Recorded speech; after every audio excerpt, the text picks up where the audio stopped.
What I have just witnessed is some of the oddest cricket you will see. Let me try and start at the beginning. The West Indies won the toss and bowl. Backing up, we thought that the last test would finally have some life in the pitch. Except it looked pretty placid for a long time as Jaden Seales and Kemar Roach struggled to really get anything going. So they gave the ball to Kyle Mayers, a medium pacer somewhere between Paul Collingwood and Colin de Grandhomme. And he bowls a gentle, medium pace, dead straight, comfy throwdown ball to Zach Crawley, who somehow manages to find cover. And from there, England lose 7 for 44. This is the last knot. My dad told me to say this. The ball did more than that for most wickets, but there was some grim English batting. Apparently they were told they weren't allowed to play forward to certain balls. Lawrence missed a straight one with his head about 6 inches outside off stump. Root nicked off to a Mayers ball that didn't really do that much more. And there were some very good balls in there as well, though quite often they were also helped by England batting. It's fair to say that the West Indians were bowling well. Seales was moving it both ways, Roach was nipping around with some unplayable balls, Mayers burgled 2 wickets, Joseph finally found his accelerator and went well beyond 90 miles an hour. But then it all changed. It was like the pitch had flattened, sorry Ramiz Raja, or more likely the soft ball stopped moving laterally and the inconsistent bounce that had plagued England just didn't happen as much. So while they were 67 for 7, it would make sense at this point for the tail to bounce a little bit. And Overton's not quite all-round batting matched up with Wokes for a while, and they pushed the score to 90 before Overton missed one. This was all very fair and normal. What no one expected at this point was for the West Indies to help so much. Let's start with the last overs before tea, which were bowled by their 7th and 8th best bowlers. They came in with 5 seamers, and Craig Brathwaite as their backup moonball specialist. And yet they still gave the ball to Nkrumah Bonner's friendly leg spin and to Jermaine Blackwood's awful off spin. In fact, Joshua De Silva sent most of Blackwood's over saying, let's test him on the front foot. And it's never a good sign when your wicketkeeper is noticing that your off spinner is trying to bounce someone out.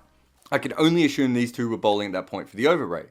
They looked as likely to get a wicket as a fart would be to stopping a tsunami. But the England tail had batted well. Leach had played the shot of the day, a reaching cover drive that elicited ironic cheers from the English fans as the 100 was brought up. And these were English fans who were not yet drunk enough to deal with the enormity of the situation that actually England was still bad at batting. The last 2 pitches were just really flat. And so England crawled through broken glass to 114 for 8. And after tea, they had a chance of adding a few more, except for the fact that Chris Wokes completely gifted the West Indies a wicket with a loose, limp-wristed, half-hearted fur ball drive. It was a terrible shot, and yet in the scheme of things, it was maybe the best cricket we actually saw in the last session. So this brought together Jack Leach, who was already batting well, and Saqib Mahmood. And they had 36 overs to bat left in the day, but of course, they were never going to make those 36 overs, as they had numbers 10 and 11. On a pitch, their top order has shown us through dismissals, and surprise at their dismissals, that it is not easy to bat on. With Joseph still regularly over 90 miles an hour, it was only a matter of time. And for a while, he and Seales attacked the outside edge, with Mahmood missing them and Leach defending well enough. Then they went short, because there were tail-enders out there, so why not? And when that didn't work, they brought on Mayers and Roach. Mayers got an edge, but it dropped just short of slip. And then Holder came on. So wait a minute, let me just recap. The 58th over was bowled by Joseph, and the 64th over was bowled by Holder. And in the space of that time, the West Indies went through their entire 5-man attack. Yeah. Roach, Mayers and Holder finished off the next few overs, and at the end of the 71st over, Leach had 30 from 92, and Mahmood had 12 from 55. And that is when Bonner brought his leg spin back. He almost got a wicket, as Mahmood danced down and tried to smash one, got an inside edge back through the stumps. But why was Bonner bowling? It was quite clear that the West Indies were now bowling for the new ball, even with numbers 10 and 11 at the crease. Part of this was overrate, but part of this was also, insanity? And Mahmood, with all of his 227 first-class runs experience, also seemed to realise this. So he starts to attack. And Mayers gives him a wide for one, and he smashes it to cover, and John Campbell drops a toughish catch. Oh, and if you're wondering, before tea, Leach was already dropped as well. He got a wide Yorker, yet he somehow managed to edge it to slip, and Mayers was there that time, and he dropped it. The ball after Mahmood was dropped, though, he decided, well, let's just go for it then. And he dances down the wicket, and he smashes Mayers over long on for 6. His maiden first-class 6. Brathwaite came on after this to try and get to the new ball as quickly as possible by bowling as slowly as possible. And in one over, De Silva let through 6 byes. In all, he let through 18 byes, making him England's 5th leading scorer. There was one ball that just went through his legs like he was playing tunnel ball on school camp. According to Cricinfo, he said, "I am so terrible. I'm the worst keeper in the entire universe." I didn't hear that on the stump mic. Kind of felt like I saw it. Oh, and just to go back to Brathwaite coming on. When he came on, it meant that in 16 overs, the West Indies had used 7 bowlers to the numbers 10 and 11. They had used more bowlers than they had plans. I mean, that's not really fair. They didn't have any plans. The 50 partnership was allowed by Joseph, who got the ball hit straight to him and didn't really react to it at all, didn't even really pick it up or wake up, and they just jogged through for a run. The next over, he allowed another run from a very similar situation. At this point, we'd seen 2 drop catches, 2 missed run-outs, fuckloads of byes, 8 bowlers, and West Indies had as much energy as a decomposing corpse in the outfield. And I don't want to talk the batting up too much here either. Mahmood played and missed a bunch of times. Leach was his normal, compact, tempered self. They weren't amazing. The ball just went a bit soft, and West Indies completely and utterly lost the plot. And let me tell you the bit of cricket that really summed up what the last session was like.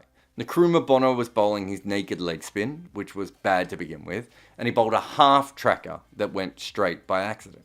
Mahmood rocked back and swung as hard as he could with a pull shot that he might as well have hit with a wet towel, and even though he clothed it incredibly poorly, Seals was at mid-on, thought he hit it so well that it was going for 4, so he didn't bother to chase it, until he realised it wasn't actually going to go for 4. Then he had to chase it really hard, and then, as he got to it just on the rope, he flipped it back and almost headbutted the sponsor's sign, just to save 1 run.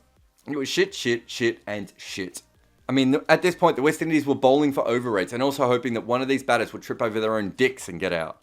Mahmood swept a single, meaning he and Leach were now the highest scores in the innings, and then the new ball came on, and obviously that would end it. Instead, Mahmood punched one through the covers to make his highest score in first-class cricket. And the West Indies seemed unsure of what to do with the new ball. After asking it nicely if it could produce a wicket on its own, they started to actually formulate something like a plan. And both Taylor and Legend started finally playing and missing for the first time in 2 hours, or what felt like 17 years. But they still produced some nice shots, like where Mahmood straight drove Joseph back down the ground. And it was at this point that Joseph and Steele started sledging. Look, I don't want to sound like the moral arbiter of when you can sledge, but it certainly ain't the time to run your mouth when half the people in the world are off checking when the last time, if ever, the number 10 and 11s both made 50s. Holla to my boys Ken Higgs and Jon Snow. Leach and Mahmood actually then survived the new ball and mouthy barrage until it gets dark. Mahmood kept saying it was dark as he was pinging the ball around the field, but finally it actually was dark. So Brathwaite had the opportunity to go off the field and hide himself in a cupboard, but instead he chose to bowl, including one ball at 68 kilometers per hour that seemed like a final troll to the West Indian fans who had the misfortune of being there for that afternoon. And for the last over, he brought back Blackwood, because he was the only bowler who at this stage had not actually bowled to Leach and Mahmood together. Also, I would assume to give Mahmood his, because he was on 45 at this point. There was actually a chance for Mahmood that tomorrow, when Bizarro Day was over, he would be knocked over first ball. So after patting back a couple of club off-spin deliveries, he launched a full and straight drive that almost took out Leach, which was about the closest that anyone got to dismissing Leach.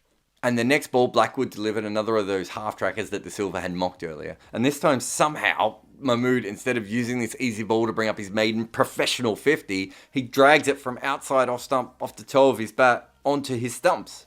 It was a disgustingly stupid, weird way to finish this day of cricket. It was incredibly apt. Oh, and it's possible I got some of the details wrong here, or I forgot something important. And to that I say, do you really expect me to go back and fact check that monumentally stupid day's cricket? I'm not saying that there aren't stats from the day, and I could certainly give you some analysis or even do a match report. But instead, I vomited the cricket to you as it was vomited to me.